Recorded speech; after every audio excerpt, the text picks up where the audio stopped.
And hello and happy and beautiful and blessed Jupiter day. Let's use literally one of my first decks. Let's see what's up. The Justice card. We have the Justice card right here. We have the Seven of Cups right here. And then the Page of Cups in reverse.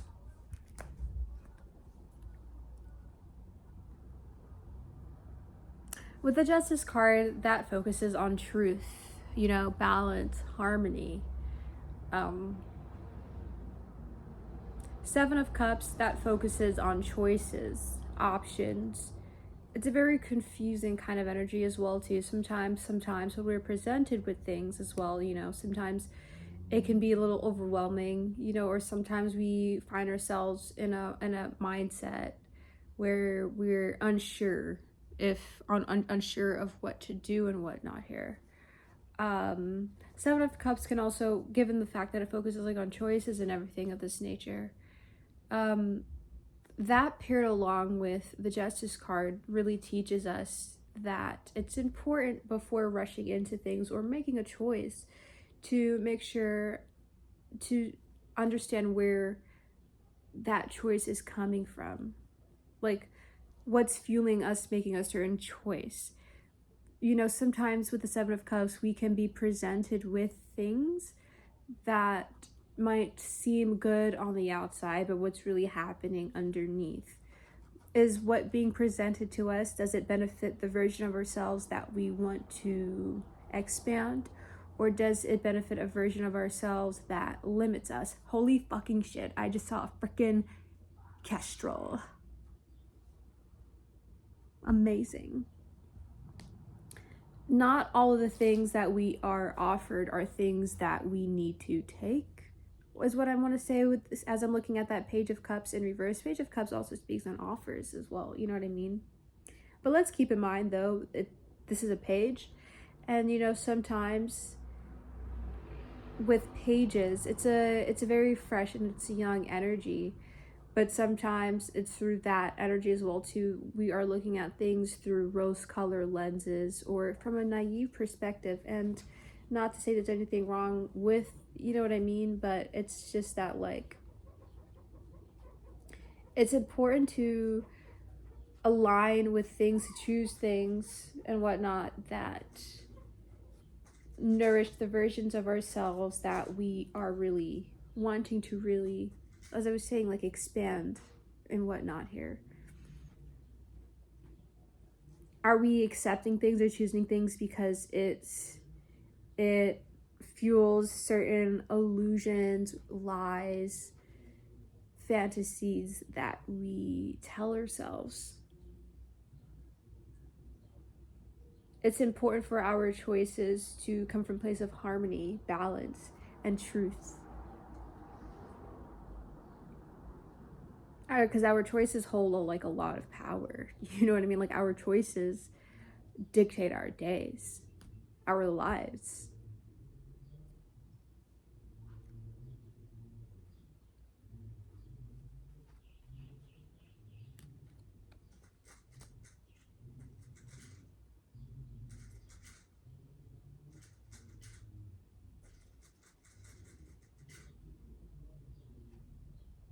I don't really feel like I need to add to it, if I'm being honest with you. And we have the Knight of Wands here. I keep seeing the Knight of Wands every time I split it and whatnot.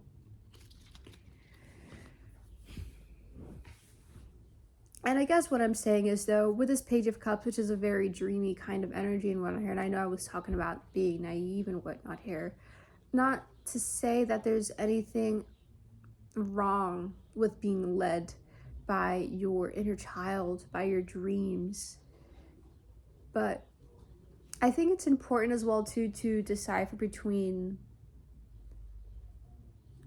the dreams that we actually want to come into fruition and whatnot here versus the ones that we feed ourselves as a form to escape, Because if we're choosing things coming from a place of wanting to escape, then, that doesn't really benefit us. You know what I mean?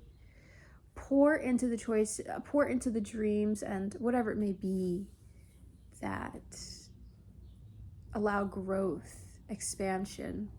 With the Three of Wands here in reverse, which is a very expansive energy, looking beyond the horizons and whatnot. But just learning to see the truth between like the smoke and the mirrors and whatnot here. But understanding as well too that a choice is a choice, but to not really keep in mind that wrong or good choice and whatnot here, if we're learning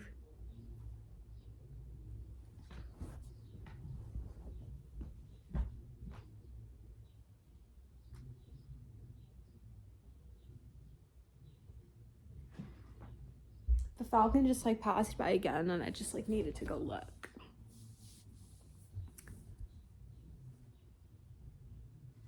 Or was it a kestrel or was it a mourning dove? I don't know. They sometimes look similar in flight,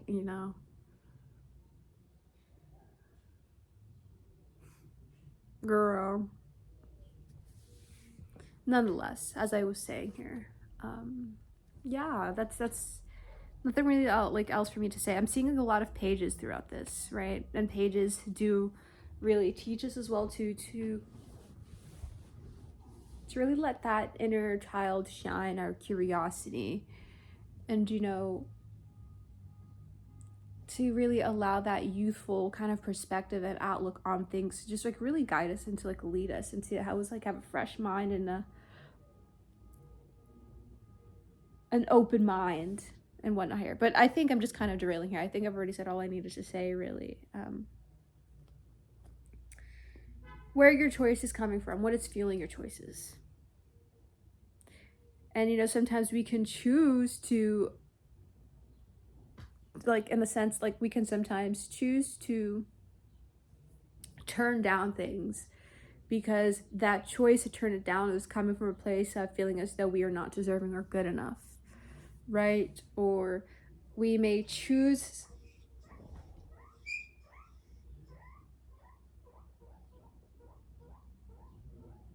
okay, I'm about to bounce after this. Or we may choose perhaps a certain kind of relationship because it reinforces or kind of perpetuates certain kind of dynamics that we've been in that are unhealthy for us but just feels like familiar, if you know what I mean. So yeah,